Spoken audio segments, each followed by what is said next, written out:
Israeli, Greek, and Greek Cypriot leaders met in Jerusalem, while security, defense, and military cooperation stood out at the summit. Messages directed at Turkey and potential joint military steps drew attention. We will discuss the implication of the trilateral summit for the balance of power in the Eastern Mediterranean and its impact on Turkey with retired Ambassador Uluç Özülker.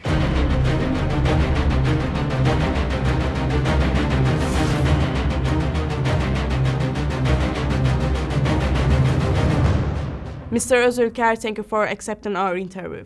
First of all, in the joint statement signed after the summit, the three countries agreed to strengthen trilateral cooperation in the field of security, defense, and military affairs. How do you assess this decision? The decision is nonsense in reality, because Turkey is actually, when I look into it from the power point of view, Turkey is not comparable with those countries who are trying to influence Turkey differently. What they can do, I mean, they cannot declare war, after all, because nobody will let them go in this field.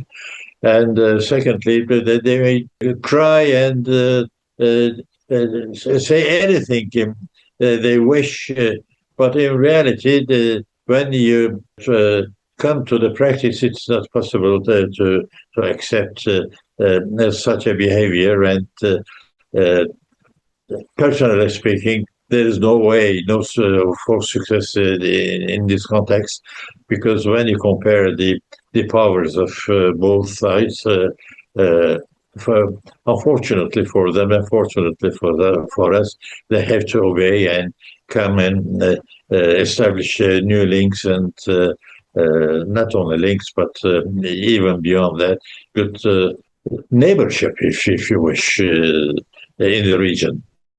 So I don't think that this will create a different feeling in Turkey. Don't ever think in terms of the war or conflict. Turkey is not willing and wishing in the end such a development. Ahead of the summit, Israel and Greek media reported claims that the 2,500-strong rapid response force could be established against Turkey, although no such decision was officially announced at the summit, but strong signals were given. How could this affect the military balance in the Eastern Mediterranean? 2,500 soldiers are, I mean, it cannot be considered as being a full power, or a power which would really harm Turkey, or excite Turkey and bring Turkey to a responsive attack, etc. I mean, it's not possible, because there is no equality between the two sides. And in any case, this is they are bluffing in reality. It's not. It cannot be considered as being a full-edged. How would I say? Opportunity for them to settle things by using force. It's not. I mean, in reality, it cannot happen. So we're simply listening to them as a high-voiced approach and nothing else. With his remarks that those who dream of imperial ambitions should forget it, Prime Minister Netanyahu delivered an implicit message directed at Turkey. Do you think Israel is targeting Turkey's military and diplomatic presence in the region? Well, Netanyahu is always speaking, but in the same time, Netanyahu is sending, I mean, he's approaching Turkey differently, and he's sending messages saying that we cannot fight with Turkey. So in reality, we are not looking for a war. It's nonsense. But in the same time, he is speaking loud for one reason. He needs to show himself as a captain who is not afraid of high seas, if you wish. But this is contrary to what he is really saying when he speaks consequently, as I tried to explain. So I don't believe that Netanyahu really thinks in terms of making war against Turkey. And one more one more thing in this respect, it's extremely important. When Israel thinks in terms of opening a war case with Turkey, how he would react? Because in reality, between Israel and Turkey, there is this Syria, there is this and that. So it's not possible to simply jump in the water and swimming, coming Turkey for making war. I mean, it's nonsense. And on the other hand, so we also know that the Israeli Navy cannot match the Turkish one. So, I mean, it's nonsense. Netanyahu will continue to speak, and Trump will continue to help him accordingly, because if you try to make war with Israel, you can be 100% sure that the United States will be behind it as much as it can possibly bring a peace in the end.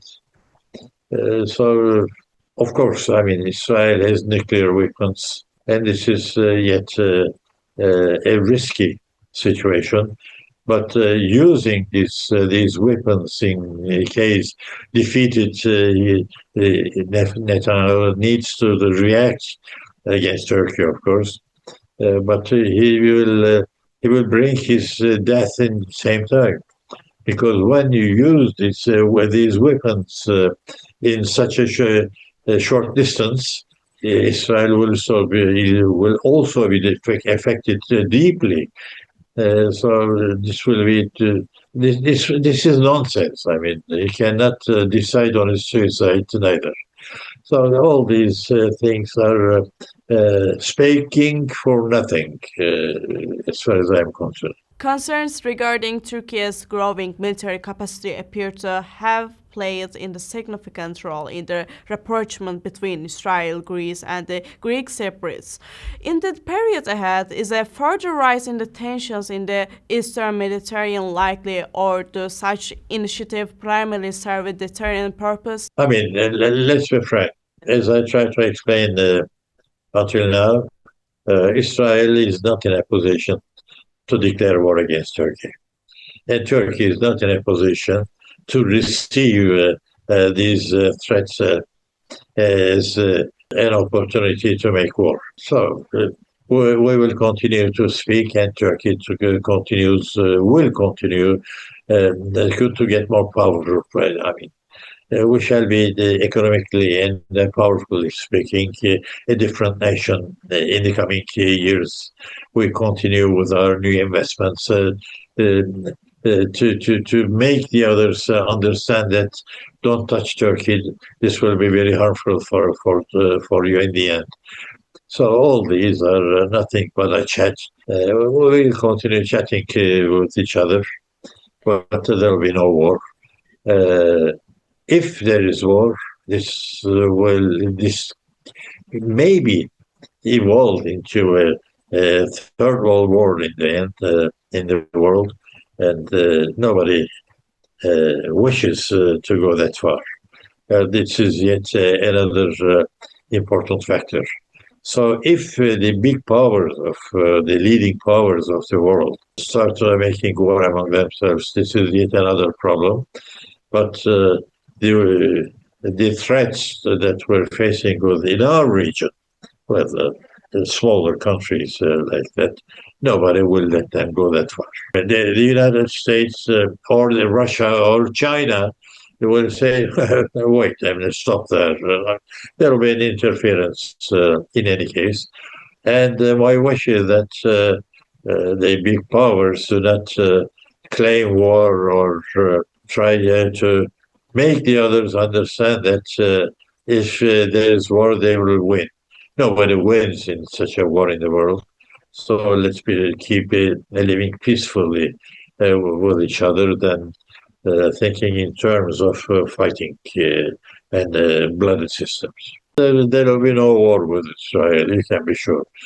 But the Syrian problem will not come to a peaceful end neither. Most probably Israel will continue to help or to push the PKK people to go against Turkey. And in between, we'll continue to with this headache for some more time. Well, I cannot, of course, say 100% that it will happen this way, but my feeling, and when I look at the ongoing processes, there will be maybe some clashes or this and that, but it will not go that far as when we talk, we're speaking of war. War is something that, it's not so cheap. But the situation, if Israel does not make step backward, it does not take any other attitude, and bringing more confidence to the region as much as to the neighbors, the situation will make us fear a little bit, continue to fear steadily for a while again. This is unfortunately the situation that we're facing with. On the 31st of this month, December, things we'll see. Because if they don't obey or they don't accept the changes which were brought to each of us as being the peacefulness afterwards. Let's see.